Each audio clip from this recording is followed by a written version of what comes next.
Our next speaker, and our penultimate speaker, is Bríd Rogers, a daughter of the county, a former Donegal Person of the Year, somebody who I have admired all my life, as a woman, has made a difference in a male bastion that politics certainly was when Bríd was there in the front line in Northern Ireland. So, Bríd Rogers, over to you. Am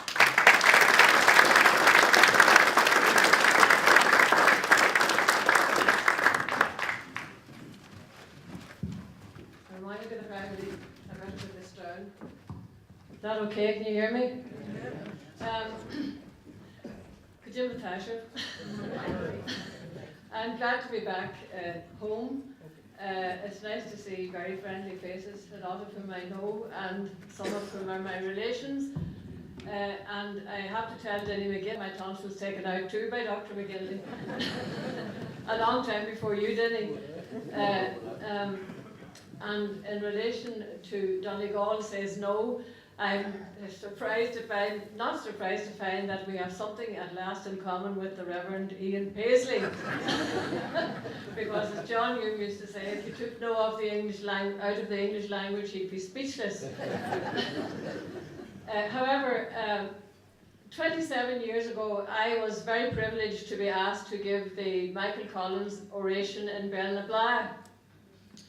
27 years ago, I wasn't grey like I am now. However, a lot has changed in the meantime, and there are times when I think that some things never change. But the reason I believe I was told I was asked is because I was doing an Irish language programme with, I forget the name of the guy who did it, but he asked me during the programme who did I admire, who are my heroes? And I said, Michael Collins and Gandhi. And he said, that's a strange combination, he said, a man of the gun and a man of non-violence. But that was the truth. And although I've always admired Michael Collins, and he has been a hero of mine, I haven't really thought of him as a man of violence in that sense, because Michael Collins lived in a different era, in a different context, and was working in a different context to what I was then working in Northern Ireland. And in Northern Ireland we were experiencing what I would call a sectarian conflict, an ugly war, in which many young, misguided people from both sides, from the Republican side, people who thought they were fighting for a united Ireland and to get the British out of Ireland, and who a lot of them were brought into that struggle or that conflict by their own experiences and their families' experiences of discrimination and being oppressed under what they saw as what was unionist domination. And a lot of the loyalist young people were brought in because they thought they were fighting to keep away the United Ireland out and to keep the British in, but they were also fighting because they were afraid. They were afraid of what was going to happen to them, and they would lose everything that they held dear and their culture and all of that. So they were, I think, some of them, many of them, they were not necessarily bad people, although there were psychopaths on both sides. But they were not, all those young people were not bad people, they were just misguided. But in recent years, there has been a tendency to compare Gerry Adams to Michael Collins, even though Gerry, of course, was never in the IRA, you have to remember. But that he was the gunman, again, never in the IRA, turned to politics the same as Michael Collins. But notwithstanding the fact that Gerry was never in the IRA, I don't think the comparison stands up. Because in my views, Michael Collins was a patriot in the real sense of the word. Because at the early age of 31, 5 years into the War of Independence, he put the welfare of the people of Ireland ahead of his own welfare. And he, having led the fight for Irish independence and having gone over to the negotiations in London, he faced the prospect of a terrible war being waged against his people and of coming away with nothing. He recognised that if he hadn't signed the treaty, the politics of all or nothing very often left you with nothing. And he also recognised what suffering would be brought on the Irish people.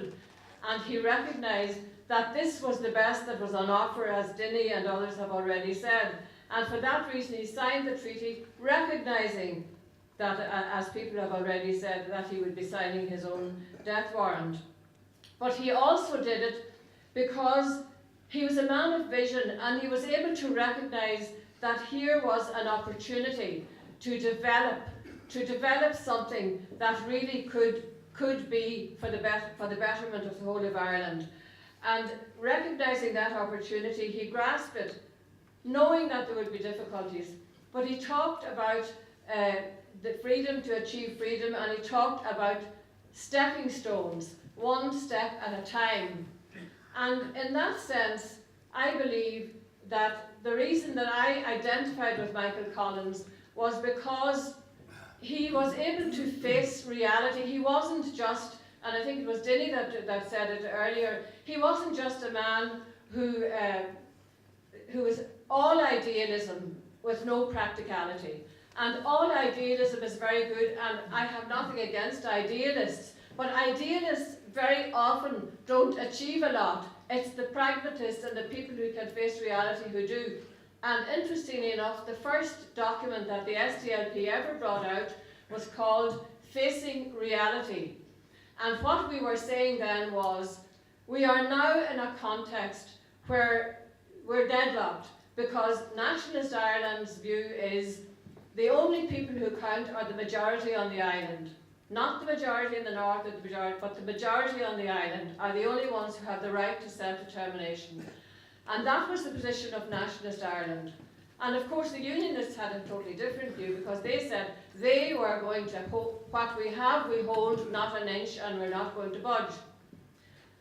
And that was deadlock. So really what we were saying at that stage was, we have to face reality and recognise that Unionists are a long time on this island. Probably was one myself, with a name like Stratford at one stage. I'm bound to have had some kind of blue blood in me. John, you were probably Scottish.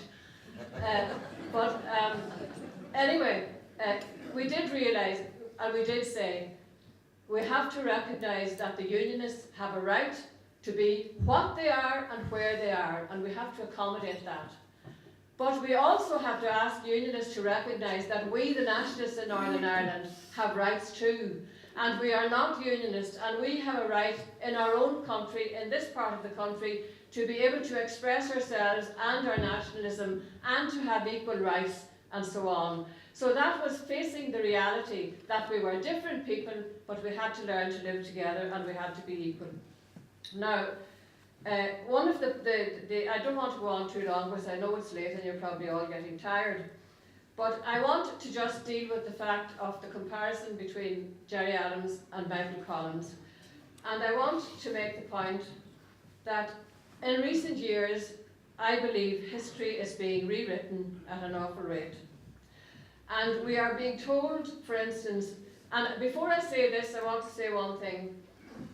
It's accepted certainly by nationalists in Northern Ireland, that the loyalist UVF and UFF did go out to kill Catholics. They didn't go out to kill maybe they thought because Catholics might have been sympathetic to the IRA or to Sinn Féin or whatever.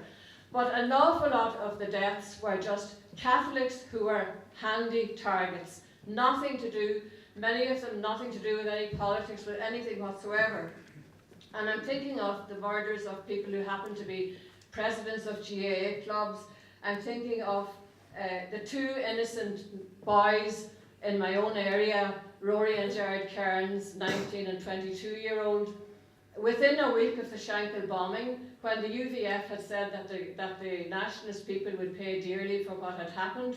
And that, of course, was the usual in Northern Ireland, one crowd tit for tat against the other. When there was a loyalist murder, there would be a Republican one, and then Republic there would be another one.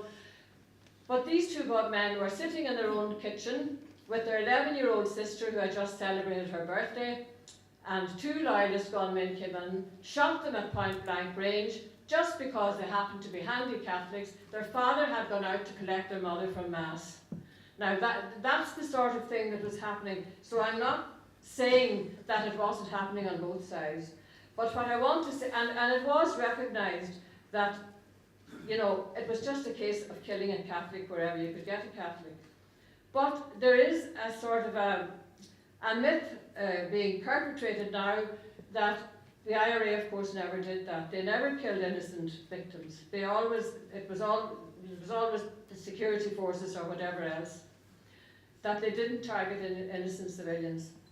Well, those of you who are not around in the 70s, and particularly the people who are now in their 20s and in their 30s and their 40s, I think they're entitled to know the stark truth. Because a lot of the people, those people, weren't even born in 1972 when the worst bloodshed happened in Northern Ireland. And I want to just give a few instances of what happened. Bloody Friday in Belfast in July 1972, 20 bombs went off in the city. 20 bombs. You think of it. Does anybody in their right mind think they can set off 20 bombs in a busy city and nobody gets killed? Just think about that. Now, those bombs went off. 9 people were killed. A 14-year-old schoolboy and a mother, a 37-year-old mother whom I happen to know and whose husband I have met. They had 7 children. She was buried on her 12th wedding anniversary. They were all killed on Bloody Sunday. Now, they were all innocent civilians, none of them involved. She was out shopping. Now, we are told they weren't targeted. Well, maybe they weren't targeted. Was it just collateral damage, that awful word? Whatever it was, they were innocent civilians, and don't let anyone tell me that the people who went out to plant 20 bombs really thought there wouldn't be innocent civilians killed.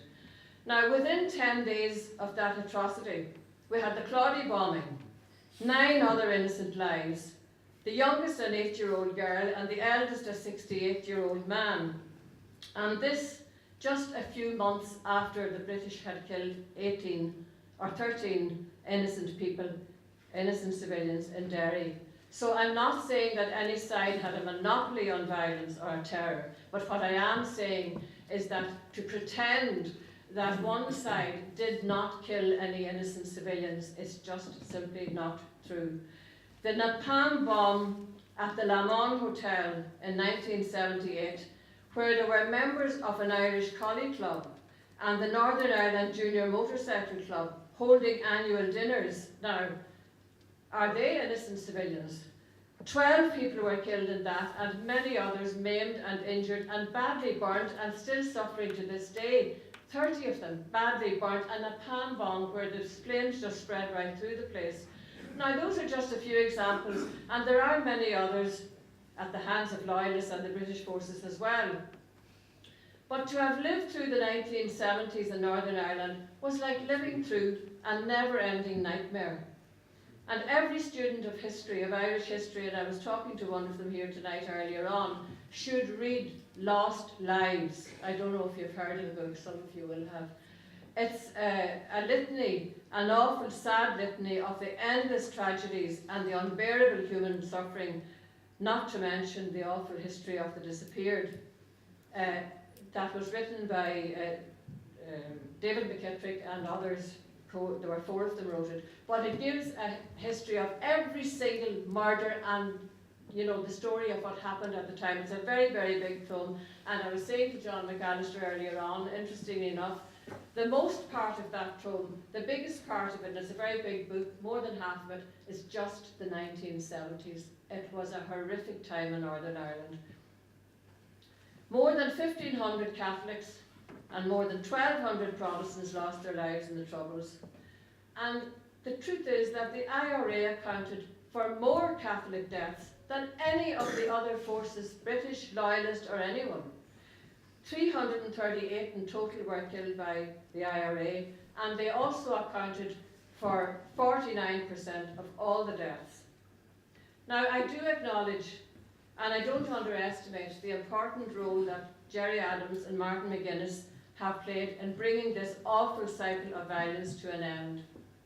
But could they now bring themselves to acknowledge that that long campaign and all the suffering it inflicted, not least on the families of the disappeared who are still suffering, was misguided, not just wrong, misguided, and was a failure, because it didn't bring about their Irish unity and Brits out as they wanted it. And if they could bring themselves to say to the dissidents, instead of condemning them as they do, and rightly they do, because even coming down in the car today, I heard about a policeman finding a bomb under his car as he was bringing his child to school this morning. Luckily he found it and he wasn't killed, but those people are still around. They have to be told that that conflict or war or whatever you call it that was carried out by the IRA was a failure. It didn't succeed in doing, it didn't get the Brits out, and it won't get the Brits out, because there's one of the Brits there and I have a lot of respect for him.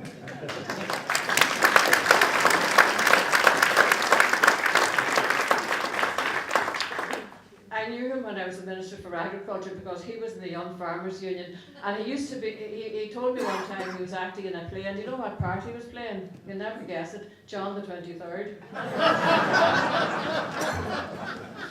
Anyway, so it would be helpful if the dissidents could be told that whatever, if their motive is to get the Brits out, to get the British out of Ireland, it ain't going to work, and killing more people and causing more misery is only just going to cause more suffering.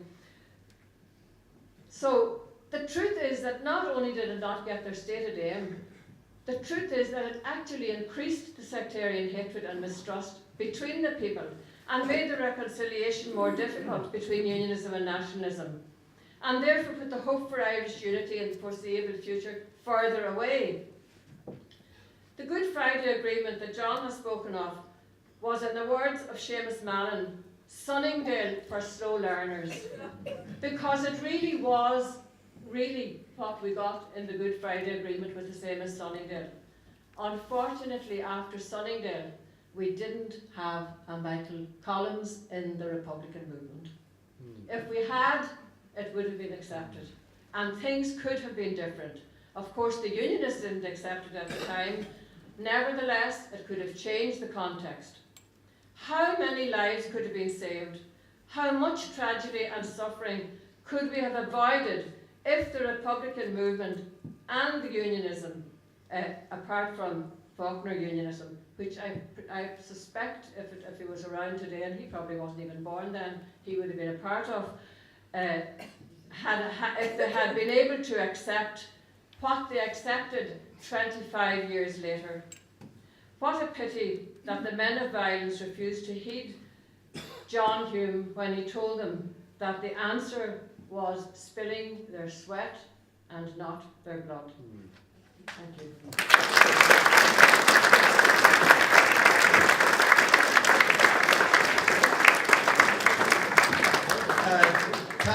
Thank you very much, Bríd, for reminding us of our recent history and lessons we haven't learned, or we hope we now have learned.